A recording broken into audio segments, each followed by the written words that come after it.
Thank you for coming. I'm Doug Brunt. It's my honor to be here with Commissioner Bratton today. As a quick note, before we start, Commissioner Bratton will be signing some books out in the hallway just after the session. I think we're all very familiar with Commissioner Bratton's achievements, so I'll just hit a few of the highlights by way of introduction. William Bratton was born in 1947 in Boston. He served with the U.S. Army in Vietnam before joining the Boston Police Force in 1970. By 1993, he was commissioner of Boston Police. He was then commissioner of the New York Police Department from 94 to 96,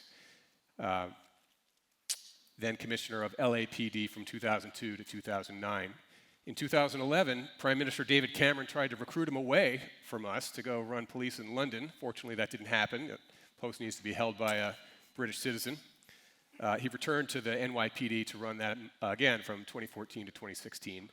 And he's currently vice chair of the Homeland Security Advisory Council, and he's been on that council under Presidents Obama, Trump, and Biden. Commissioner, welcome, and we're very fortunate to be here with you. Thanks. Great to be with you, and great to be with all of you.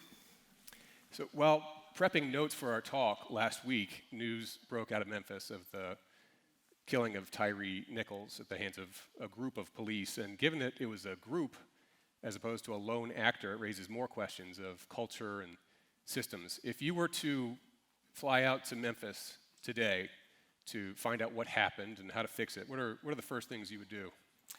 Well, first off, in terms of what happened, that's quite clear. Memphis, like many cities that have a high crime problem, oftentimes will rely on a specialized unit to focus on that particular problem. Memphis's problem was a combination of murders, shootings.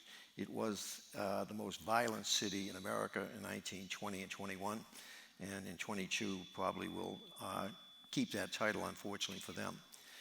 And it is a minority-majority city, population is 70% black, police department is almost 60% African-American, and its issue is very similar to many other cities around the country. Expanding, not declining, expanding rates of violent crime. So oftentimes cities will seek to form specialized units, oftentimes task forces with federal agencies, to focus on those individuals who are committing those crimes. It's like a doctor trying to deal with your cancer. He wants to focus on where the cancer is occurring and not harm the whole body. So the idea here is to focus with precision on those who are committing the crime. Unfortunately, these units oftentimes, and we've seen it time and again, if not properly recruited, if not properly trained, and I emphasize that, properly trained, if not properly supervised, get out of control. And what we saw in Memphis was a unit of officers clearly, violently out of control. So going into that department, if I were to go in there, it would be, first off, looking at what happened, but I can almost predict with certainty what happened. They were not selected well, they were trained poorly, they were supervised poorly, and they were not held to account properly. And we've seen that time and again.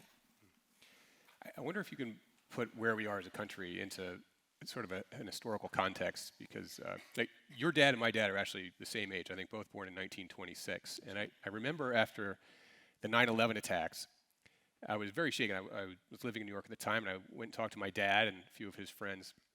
And these old guys, I was saying, this, something along the lines, I was saying, this seems like the scariest time to be an American.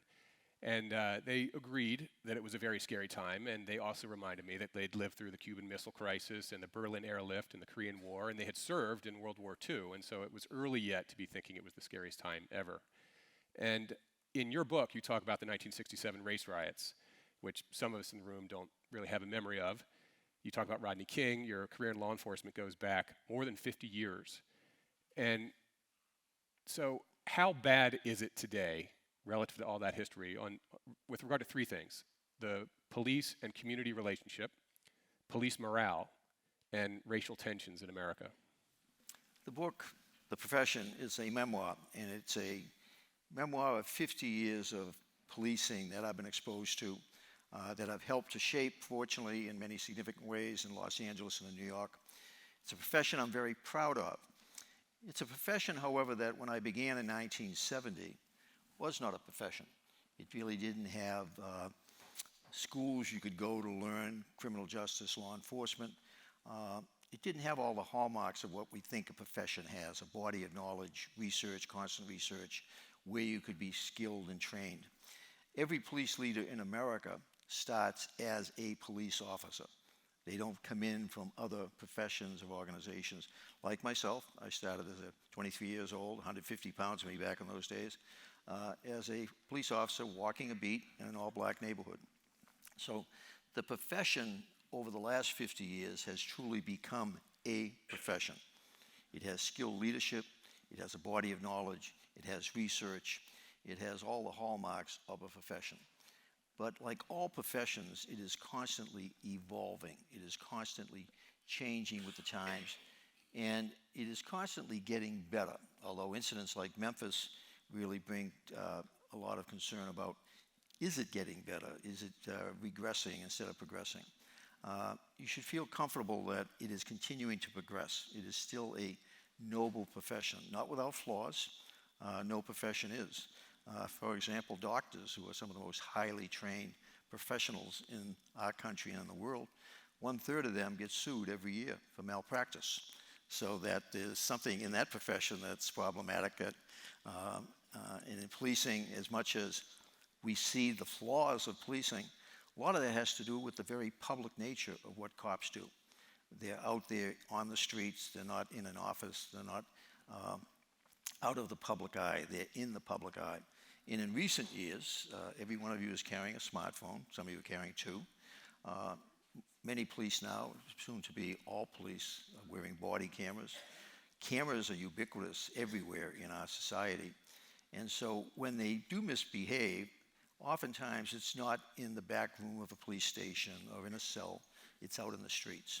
And that was clearly the case in Memphis, that the idea, the body cameras caught some of the misbehavior, the criminal action that led to the murder of that young man. But the camera that actually caught the most significant action was a poll camera. A poll camera that was being controlled by an individual. And fortunately for us, in the sense of having a bit of understanding of what happened with that instance, the operator of that camera, the first couple of minutes of that camera, if you notice, was just shining on an empty street. But then he pivoted, because he understood, the operator, that there was a police action going on, and he focused that camera on that police action, and to his or her credit, we still don't know who the operator was, they kept that camera focused on that action. So we have a much clearer idea of the criminal misbehavior of those officers at that scene. So policing as a profession, in summary, has been getting better. We train better, we recruit better, we lead better. I have a lot of colleagues that are in leadership positions. Compared to what it was back in 1970, most police chiefs did not have college educations, did not have specialized training. Now in America today, most police departments want their chiefs to have at least a bachelor's degree. Many want master's degrees. They look to the schools they've been to. What is missing as a profession for American policing, though, is there is no leadership standards for an American police chief. Each city or community decides for itself what those requirements are. So unlike a doctor, unlike a teacher, there is no national school or no college that you go to that fulfills the national requirements to be a police leader. It's still very ad hoc at this time. So as a profession, we have progressed, body of knowledge, research, but we still do not do a very good job of training, either of police leaders and certainly not of police officers. Think of it, the average police officer in America is trained for 26 weeks before he puts on that gun and badge and has all that authority over you.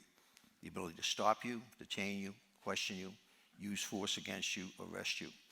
That's an awful lot of power to give a 21 or 22-year-old kid after only 26 weeks of training. And most of them, after they get hired, go to the firing range once or twice a year. Many of them do not have in-service training, which is to update them on the constantly changing laws. So as a profession, it is flawed in that we still do not focus enough time, money, and resources on the training, the selection and the training. And what's the end result? What you saw in Memphis, what we saw with George Floyd 2 years ago, what we see from time to time. I might make a point, though, about what we see from time to time. There's 60 million encounters between American police and citizens every year, estimated.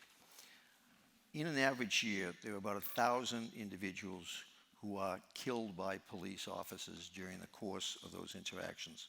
1,000 out of 60 million.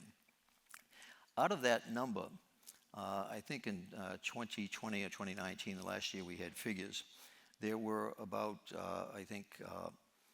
fewer than 24 unarmed blacks. Yeah, Washington Post said it was 13 unarmed black men killed by police. And about 50 whites unarmed who were killed by police. But in the vast majority of those 1,000 deaths, the police are responding to force being directed against them. That results each year usually in the death of 50 or 60 police officers who were killed in the line of duty while encountering armed suspects. So that what has been amplified in the world we live in today, beginning with Rodney King back in the 1990s with that first video, that we had the earlier incident, certainly in the civil rights movement, the Chicago riots during the Democratic National Convention, the Selma Bridge incident. But the first real video of police behaving inappropriately was Rodney King.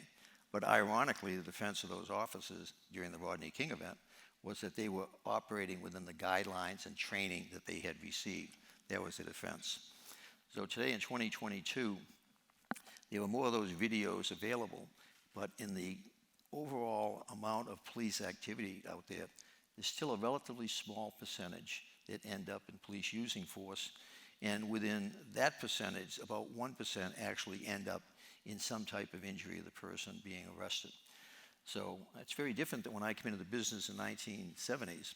1970s, New York City had 700 officer-involved shooting incidents, police force of 35,000, city of 7.5 million people. Last year, the city of New York had about 50 shooting incidents, most of them police responding to being attacked or being shot at. And I think last year, in a city of almost 9 million people, they took 8 lives during the course of police action. So the city of Memphis last year had almost as many murders as the city of New York, with a population of 600,000. New York has a population of now almost 9 million. So Memphis, going back to where we began the discussion about Memphis, Memphis is in a crisis of crime and has been for a number of years. And its efforts to deal with that crime crisis ended up, unfortunately, in the murder of this young man. And there's lessons to be learned from that, significant lessons. As you said, 60 million positive police interactions on average in this country each year. And not necessarily many good positive cops, if you're getting a ticket going down the highway. well, positive on a I can guarantee every one of you, as supportive as you might be individually, collectively of the police, have had an incident with a police officer who was probably not the nicest person you ever encountered. And I've had several myself that in my time. But many good cops who lay it on the line every day. And I wanted to ask you more about morale and recruiting specifically.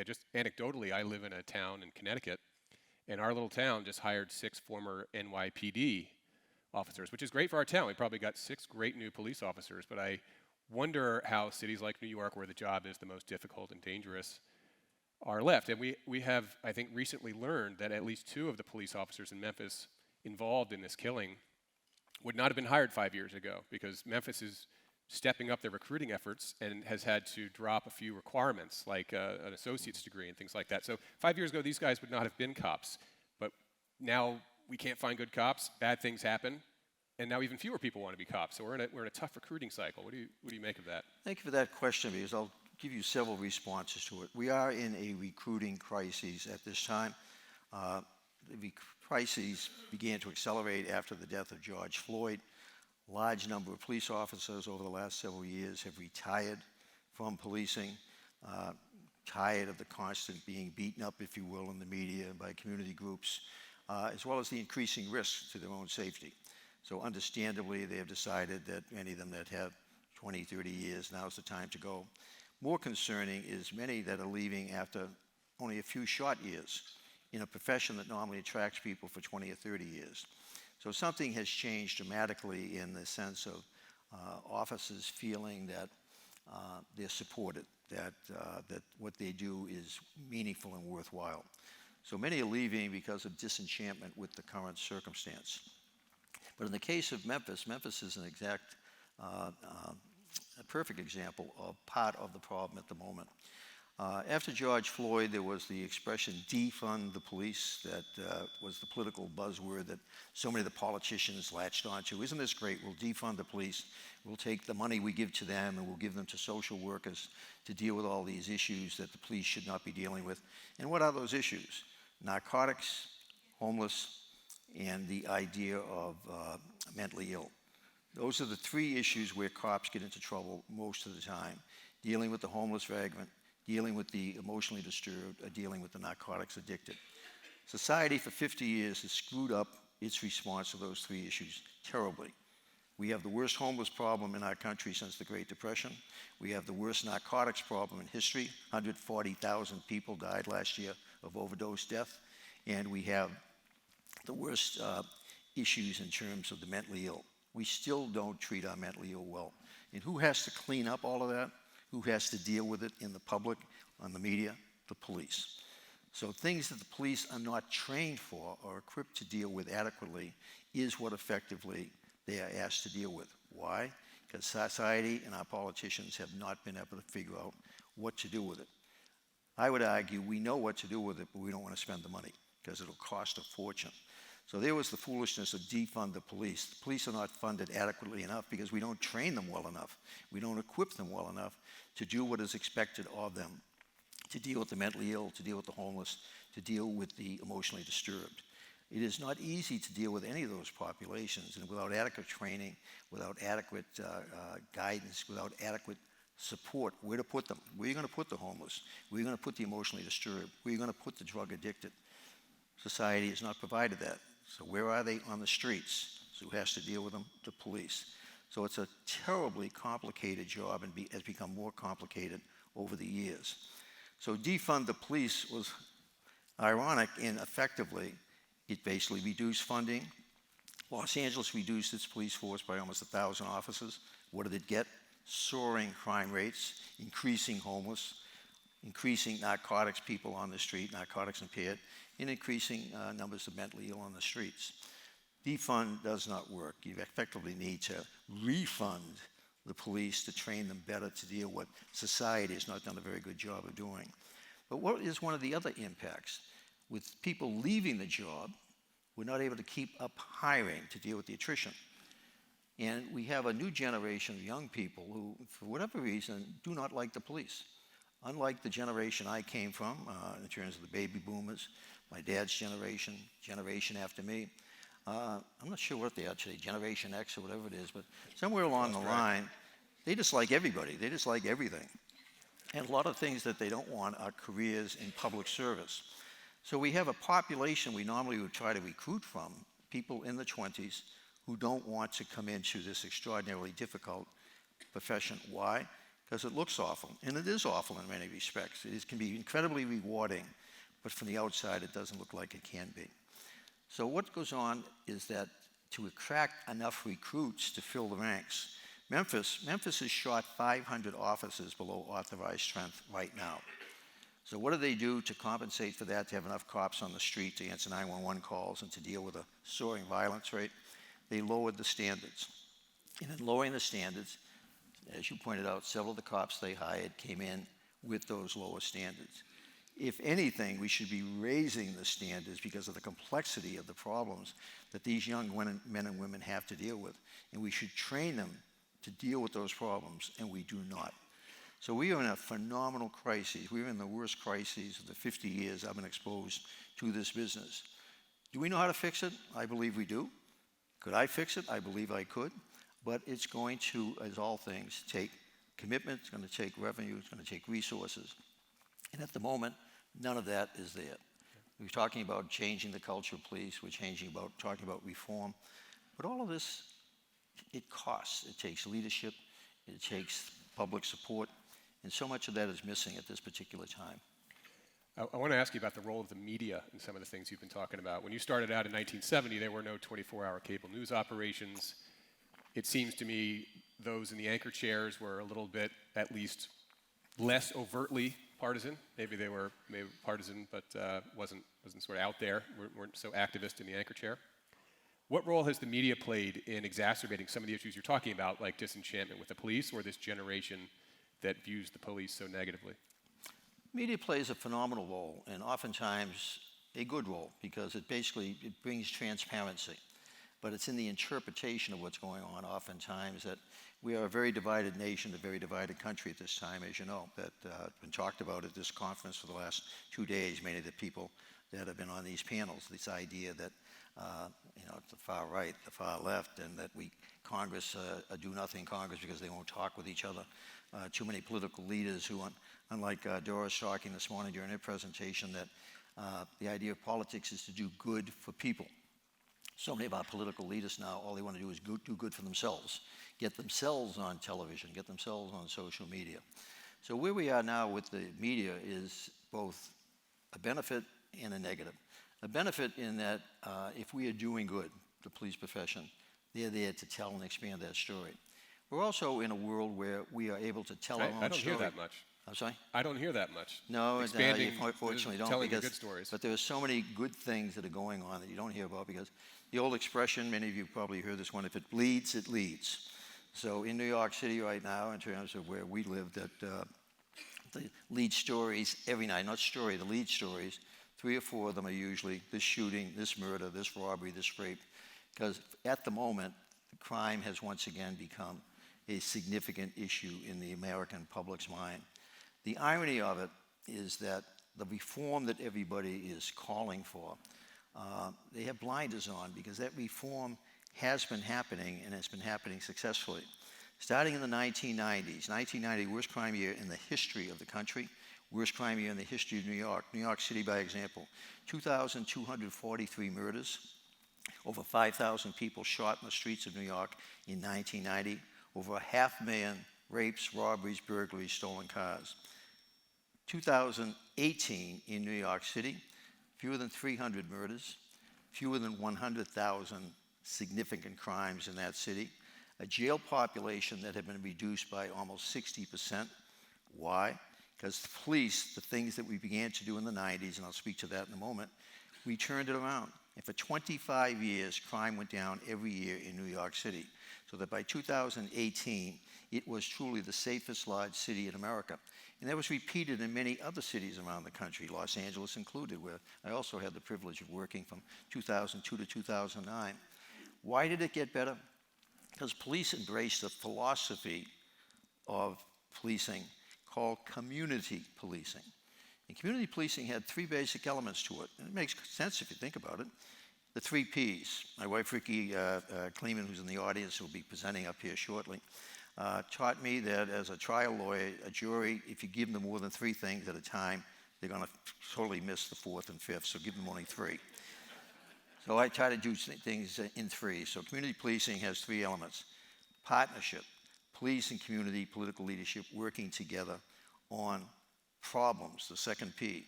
What are the problems that you want addressed? What do you want them prioritized? But in focusing and prioritizing, what is the goal? It's the prevention of crime, not the response to it. Because in the 70s and 80s, we spent most of our time responding to crime, measuring our success by how quickly did we answer that 911 call, how many people did we arrest, how many crimes did we clear. And crime went up steadily in the 70s and 80s. In the 90s, we embraced, and I was one of the leading embracers, and in fact one of the creators of the community policing concept, that the goal should be prevention. Not one of you would prefer to effectively be robbed or raped, and then the satisfaction of the rob or the rape of being arrested and tried. You would prefer it to not have happened in the first place. Well, that was the goal that we began to embrace in the 90s, and I was one of the leading people pushing that. And when I got the opportunity to work with Giuliani in his first term as mayor, as his first police commissioner, we embraced community policing at the national level. Bill Clinton, the crime bill of '94, 100,000 more cops, training for cops, a lot more research money. For the next several years, overall crime went down by 40% in America, but in New York City, by 2018, it was down by 90%. And then what happened in New York, and what's been happening in our country since George Floyd, reform the police without ever taking a look at, well, for 25 years, why was crime down? It was because police had been reforming. reforming to the extent that we were controlling behavior in a way that we were causing less and less harm to our citizens. Rates of violence by police, rates of shootings, rates of incarceration were going down dramatically, particularly in the minority communities where so much of the crime unfortunately occurs and so many of the victims are.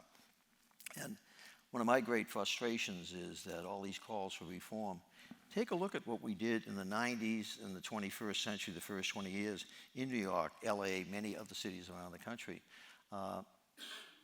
This is not rocket science to do this stuff.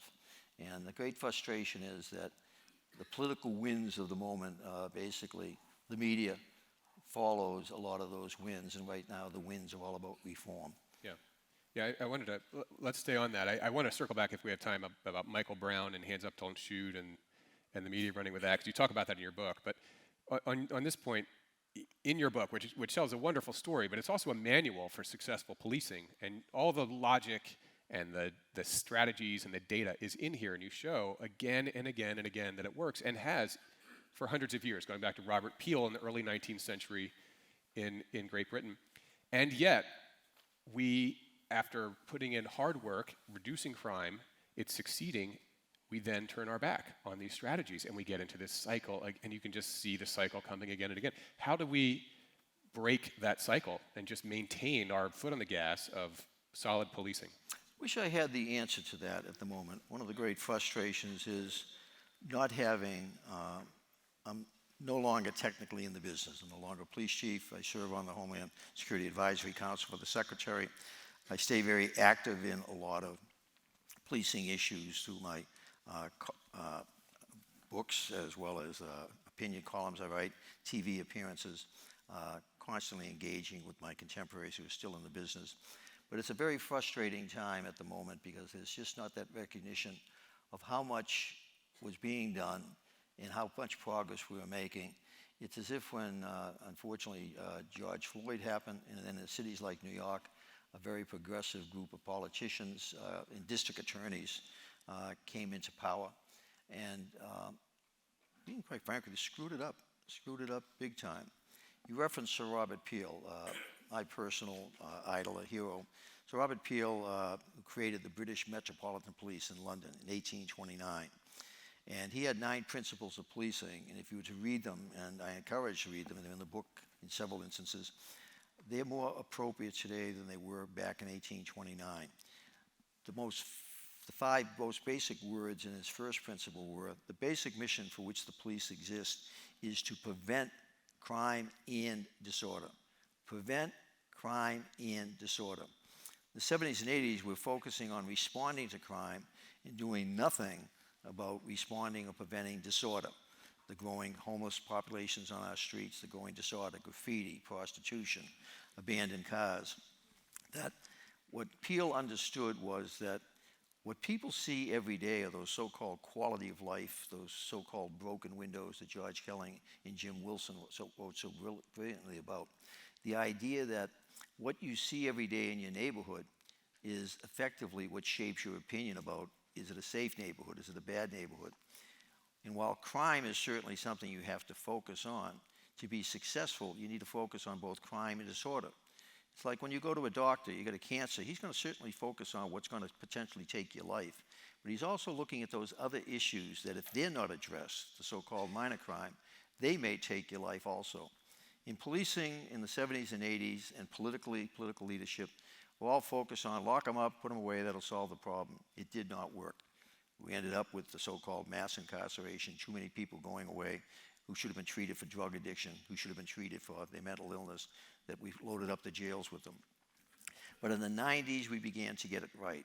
And I was one of the leading architects of getting it right by the focus on crime and disorder. And how do we focus on crime? With a system we write about in the book called CompStat. CompStat, 8 letters, short for computer statistics. The computer programs had to have only 8 letters in the naming of a system. So that's what we ended up with, CompStat, short for computer statistics. It had 4 elements, and those elements sound so basic when you listen to them, but the idea that we had to create it in the 1990s, only 30 years ago. Timely, accurate intelligence. Gather up your crime information every day, not at the end of the month, but every day. Timely, accurate intelligence. Rapid response. What was that intelligence telling you? Where crime was beginning to grow, patterns and trends. 3, 4, 5. Stop it before it became 10 or 20. Timely, accurate intelligence, rapid response, effective tactics. What's going to work? Uniform patrol visibility, task forces like the one that was so flawed in Memphis, joint task forces with the feds. What's working? And then lastly, relentless follow-up, like a doctor.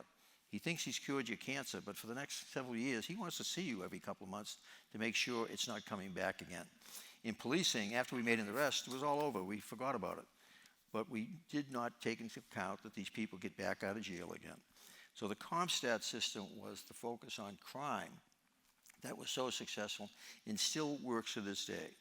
It's like when you go to a doctor, timely, accurate intelligence, he examines you. He finds something he thinks is cancer. Chest fraud, sure it is. Rapid response, effective tactics. Is he going to use chemo? Is he going to use radiation? Is he going to use surgery? And then whatever he uses, he wants relentless follow-up to see if it worked. Well, effectively, we took the medical model and applied it to policing. You can apply it to your personal life. That's how Vicki and I got together. That timely, accurate intelligence. I'm having breakfast at the Regency Hotel in New York one morning, and who comes walking across the room? This beautiful young woman in a red dress, and she's there with her new boss at Court TV. I knew Ricky briefly from Boston. I look up, and how's this for a line, 8 o'clock in the morning? God, Ricky, you look so beautiful. If I was single, I'd marry you. I was in the process of getting divorced at the time. She gets in the cab. We exchange business cards and pleasantries. She leaves and gets into the cab with her boss, and the boss says, he's going to call you. And Vicky says, no, you exchange cards all the time. He's going to call you. He's right. By the time she got back, I had called. This was before cell phones, so I had to find a quarter to basically make the call. And then for the next several months, with her work schedule, my travel schedule, I was traveling all over the world as a consultant at that time, we tried to make it happen. Finally, we got together for drinks at the King Cole Bar in New York in front of that very famous painting. And shortly thereafter, we were married. Timely, accurate intelligence, rapid response, effective tactics, and relentless follow-up. And here we are. We're coming up on 25 years together. So so it can work with medical. That is successful policing. A very respected profession where 1/3 of the doctors are sued every year for their mistakes, but you trust them. We have policing, and then you have personal life. CompStat works for all of it. Well, there is a model for successful policing in this book and that you have implemented. And by the way, that is a beautiful love story which I'm familiar with prior to today. But it really can only work if there is a DA's office that has a compatible interest in pursuing crime and a media that is not creating confusion. And I wanted to return for just a moment, if we could, briefly on the Michael Brown thing, which you also talk about in the book, which had the hands up, don't shoot narrative that echoed in the media for some time, even though it wasn't true. And Eric Holder's DOJ came down and investigated and confirmed that it was not true. That is not how it happened. But it's hard to unring the bell. How damaging was the media involvement in that particular case, which really kind of set the tone for years going forward? A very good point. He's talking about the Michael Brown incident in Ferguson, Missouri. That was one of the beginnings of this media attention to these types of incidents as more cameras became available. In the Michael Brown circumstance, Michael had been engaged in an incident at a local convenience store that effectively brought the police into the neighborhood. And the story that initially went out, hands up, don't shoot, the actual story upon investigation, he was assaulting the police officer. The officer ended up killing him in self-defense. But to this day, hands up, don't shoot is still something you'll oftentimes see at the anti-police demonstrations. And you're correct that the government investigated and found that the police officer was justified in the shooting. But that somehow got lost in the retelling of the story, and it's still lost in the retelling of the story. The Memphis incident, different set of circumstances, because by all accounts, the victim in this one was totally innocent, unlike Michael Brown, who had set the stage for what happened with him. And the good news is that eventually over time we find out the truth. The bad news is that the impact it has at the beginning, what's the expression? You can't unring the bell. Once the bell has been rung in a negative way, it's very difficult to unring it. And Michael Brown Ferguson would set the stage for so much of the media coverage of these types of events. Was based basically on was based on a lie in some respects, the way the story was told. Yep. And it's one of the great frustrations. One of the good things, however, about social media is that I still remember going to a class at Harvard, and one of the things they were talking about was this new thing that was coming on Twitter. And they were talking about this other thing, the cloud. And I thought, what the hell is Twitter and cloud? I'm thinking the cloud's up in the sky. And it's part of that whole evolution of the technological world we live in. Well, Twitter, you remember the Boston bombing at the marathon, coming up in the 10th anniversary of that, if you can believe it, that the media rushing to that scene, understandably CNN, the New York Post, were putting out, each one in their desire to be first with the news, were not vetting the information correctly, and they're putting out misinformation, including misidentification of a potential suspect, the worst thing that you can actually do. What Ed Davis, the police commissioner at that time, had going for him, however, was he had embraced Twitter and had a Twitter account that the Boston Police Department had created. So as fast as they were coming out with the misinformation, he was coming out with the correct information as the police source. New York Post story is wrong, that's not the suspect. CNN has got it wrong, we're not at this house to arrest the suspect. So for me, there was a wake-up call. Because now, instead of having to feed the media on their schedule, you need to meet the 7 o'clock news deadline, you need to meet the 3 o'clock deadline for the evening newspaper, we effectively could go around them and tell the story through our lens. The challenge to do it is to do it with a transparent way and to do it honestly. And I think we've been able to do that. So in New York City, I basically created the largest social media operation in the country. We had millions of followers from around the world on our Facebook, on our Twitter, if you name it, we were doing it. And the challenge was to effectively do it always as you could, honestly, with as much as transparency. So what has changed is that there's so many streams of information coming at you. And it's been talked about at this conference. We tend to, in a sense, isolate ourselves into the stream that we're most comfortable with, to the idea that we don't pay attention to those other streams. And the divisiveness in the country right now is that you tend to watch MSNBC, you tend to watch CNN, CNN's still trying to figure out what it is, you tend to watch Fox, and anything coming from MSNBC, if you're a Fox watcher, well, it's got to be wrong, bad information, misinformation. As much as we thought this was going to be a phenomenal revolution, it has created unforeseen problems that we're still wrestling with. And that's had phenomenal impact on the world that I spent so much of my time in, the criminal justice world, that how do you get the facts out there. Remember Joe Friday? Most of this audience is young enough to remember Joe Friday, my personal hero there. Just the facts, ma'am, just the facts. That trying to get just the facts today in this day and age is very, very difficult, that's for sure. Wanted to switch gears for a more personal question. I remember reading an article about your father's obituary, and you and your sister were quoted in there talking about how, I think you came from modest beginning, happy but modest, and your dad would sometimes skip lunch to save a few bucks so he could buy a present for you and your sister on his way home from work, and that he had rosary beads and a picture of the Pope in his bedroom. I was wondering if you could talk briefly about the early days of William Bratton and what role faith may have played in your life.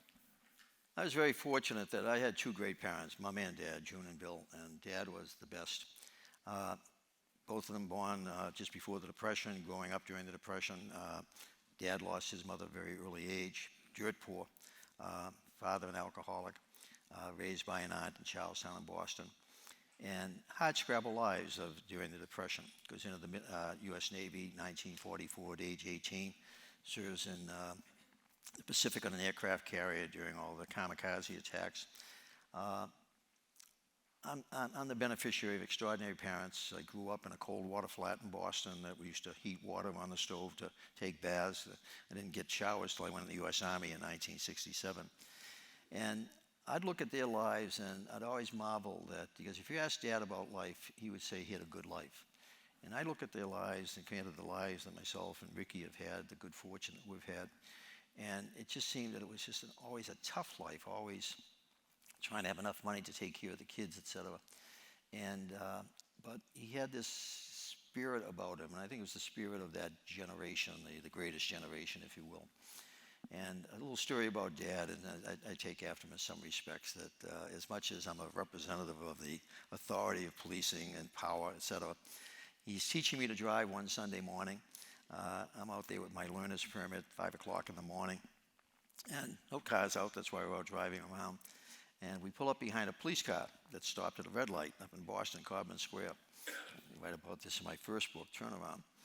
And the light turns green, 2 cops are shooting the breeze in the front seat, and they're sitting there. And Dad says, "Toot the horn." I said, I said, "Dad, they're cops. Toot the horn." I toot the horn. Sure enough, cops pull over. We pull around. They pull us over. And one of the cops comes walking back to the car, and the language was incredible. And so Dad's leaning across at me and yelling at the cop, "The light was green. You didn't move." He went back and forth at it, and then finally the cop said, "Get the hell out of here," and off he goes. But Dad was like that. He hated the abuse of authority, and I've inherited that. And it's ironic that I went into policing where there was so much power and authority in that police officer. But there's also so much that that officer can do if he uses that power and authority the right way. And I'd like to think that that's what I've always been about, in the sense of doctors have the expression "to do no harm." In many respects, the oath of office that a police officer takes is the same thing. We have to use force sometimes. It's unfortunate. It looks awful, but it's lawful. We're authorized to use force, sometimes deadly force. But the challenge, like for the physician and the doctor, is in using that force to use the minimum amount of force necessary to effectively keep control of the situation. And this is where the training is so important, and the supervision and the accountability, because it's so easy as a police officer to basically go off the reservation if you're not trained appropriately, if you're not supervised. And that's what happened in Memphis, clearly what happened in Memphis. And so the challenge for American police leadership, the challenge for American political leadership, is to push back on this defund the police movement, and instead push for the refunding, understanding the significant societal issues that society has not been able to deal with successfully, that they're asking police to deal with in the meantime. The emotionally disturbed, the narcotics addicted, the criminal. The reality is, unfortunately, some people are bad people. They're criminals. And you want somebody to deal with them. You don't want to have to deal with them. That's where the police come in. But you owe it to them to give them the appropriate support when they're trying to do the right thing. You don't need to give them any support when they're doing it the wrong way. But when they are trying to do the right thing, as that cop that ended up shooting Michael Brown, he was trying to do the right thing on that day. But for months, he was basically represented as the bad guy rather than Michael Brown. And so that's the obligation of the press, which they have lost sight of their idea, or their, as a profession, so often, to get the story right before they put it out. In the rush to get it out, oftentimes they've diminished the corroboration that they at one time were required to get. Back in the good old days of Walter Cronkite, when basically they wanted to put the story out, but they wanted to put the story out that it was correct. So we were trying to save a little time for a question from the audience at the end. We've got just under 2 minutes left, so I think we can squeak one in. If you raise your hand, and then I'll repeat the question for the room. Ma'am. Could you say a word about the role of group dynamics in some of these attacks? Because it's very interesting to me that often, like with Tyree Nichols, a group phenomena took place. The question is about the role of group dynamics. There's no denying that. That's been studied significantly. This idea of, in policing, we've seen that time and again in, you remember the Diallo shooting in New York City, 41 shots, 4 police officers, unmarked car hop out, and end up shooting Diallo, who's reaching for his wallet. And it was widely believed that the first officer that yelled gun and fired the first shot, that everybody else spontaneously reacted. So you saw some of that, I think, with the Memphis issue. At the same time, it still does not excuse the individuality of the action. Each person is ultimately responsible and needs to justify their own action. So you're now going to see those 5 cops scrambling to justify what they did rather than that group phenomenon. But there's no denying group phenomenon basically is, it's contagious, if you will. Commissioner, thank you very much. I think we're out of time. Thank you all. Pleasure to be here. Okay.